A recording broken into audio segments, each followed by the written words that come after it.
It's kind of hypocritical. And so we wrote the song sort of about that, you know, about thinking about Hank Williams Sr. and some other people that, you know, were almost ostracized. You know, Hank was kicked off the Grand Ole Opry, and of course, you know, died of pneumonia in the back of a limousine driving to a show in West Virginia, and then was embraced, of course, after that, after he died. So we wrote this song called "If He Came Back Again." Would we even recognize him if he came back again? Which I think is true of Hank and maybe Jesus. Who knows? Anyway, Johnny Cash heard this song and really liked it, and so he played it for Waylon Jennings and Willie Nelson, and Chris Christopherson, and the four of them recorded it as the Highwaymen back in '95, I guess. But the record label heard it, and they didn't like it because it was about them. And so they said, "No, you know, guys, we don't think that's a very good song, so don't put that on the record." And they didn't let him put it out. So Johnny Cash gets dropped by his label, you know, Columbia Records. Waylon got dropped by his too, I think, Capitol, towards the end. And Johnny got invited by Rick Rubin to record for a little label, American Gramophone was the name of Rick Rubin's label. And he won 3 more Grammys after Nashville had pretty much said, "You're washed up and we're done with you." And so there's a famous picture of Johnny, and some of you ladies may have to cover your eyes because I'll show you the picture. Well, not show you the picture, but I'll show you what Johnny did, because Johnny never forgave Nashville, and so he had his picture made. And the ad was a full-page ad that ran in Billboard magazine, which is the trade in the music industry. Everybody reads Billboard, so everybody saw it. All the radio stations all over America, everybody in Nashville, everybody saw this ad. Full-page ad, and it said, "Johnny Cash has something to say to Nashville and country radio." And the picture was Johnny doing this. Okay. So he was done with Nashville. That's a famous picture now. You'll see it in coffee houses and other places. That's where it came from, that period of his life. So Johnny passed away, you know, after winning 3 Grammys. And of course, what do? They have a big do, you know, at the Grand Ole Opry and the Ryman Auditorium, you know, to say what a great man Johnny was after they had kicked him out, dropped him from his label, and basically didn't want anything to do with him. And I had to believe that Johnny was up there laughing about this. But it was completely insincere, and all the people on stage talking was people from Columbia Records that dropped him. It was the radio station people that wouldn't play the music anymore. It was the producers who didn't want to work with him, songwriters who weren't giving him his best songs anymore. So it was pretty much a farce. So after Johnny passed away, the record label went back into the vaults of Capitol Records, and they dug out the old masters to listen to them again, and they heard this song. And I guess they really listened to it finally, and they said, "Oh my God, this song has to come out. We got to reissue the record and put this song on there," because they realized they had made a big mistake. But the irony was, of course, that you know, the song now is about Johnny, and so Johnny recorded it, and it's about him.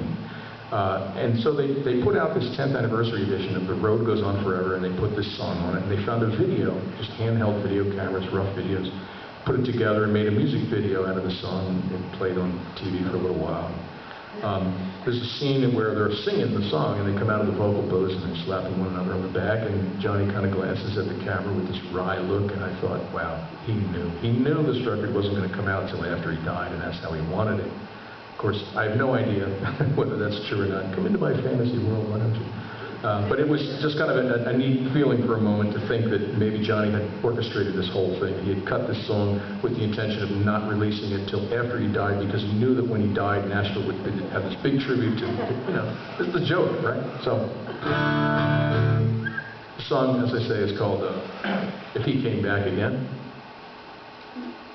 You can find it on a couple of my CDs, but you can also find it on the Highwaymen CD, The Road Goes On Forever, but only the 10th anniversary edition, because that's when it meant something.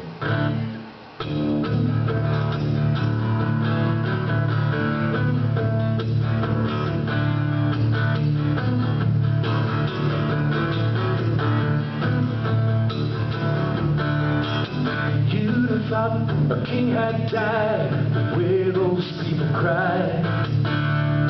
Instead of one more broken entertainer, it struck those in his trade who could have had it made. If he'd only been a little saner, yeah, they traveled see him. Oh, the humble and the high, they said goodbye as if he were a friend. Now somewhere he is smiling, I know to idolize him. Would they even recognize him if he came back again?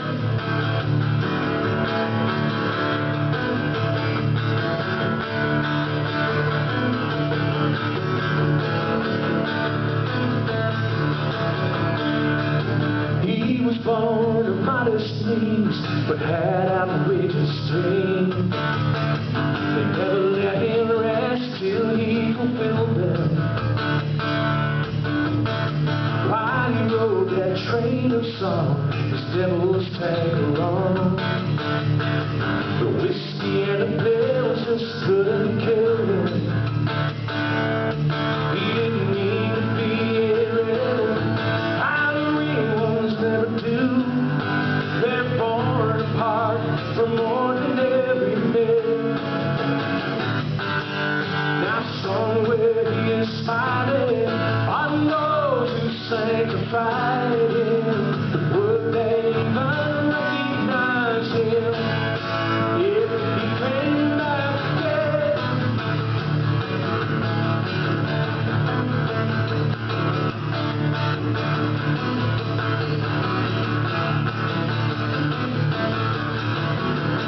It's a known familiar story, life's a bad shame nonetheless.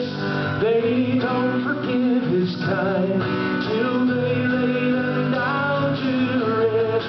Now somewhere he is smiling on those who sanctify